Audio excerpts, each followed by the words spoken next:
आज आपण वांग्याची वडी बनवूया. त्याच्यासाठी आपण गावात करून वांगा आणलाय, बघू शकता.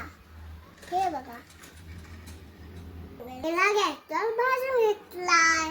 साठी कोथिंबीर घेतली, ते घेतल्या असं पंच भाजून घेऊया. त्याची लसूण कुटून घेऊया. यामध्ये वांगा पण टाकू, मीठ करून घेऊया. आपण तेल टाकूया, मोहरी टाकून घेऊ, ते टाकून घेऊ, एक कांदा टाकून घेऊ, थोडा कढीपत्ता. आता आपण मिक्सर टाकून घेऊ. आपण मिक्सरला मीठ करून घेऊ. ह्यामध्ये थोडी हळद, चवीनुसार मीठ, तर शेंगा टाकूया. आता आपण कोथिंबीर टाकूया.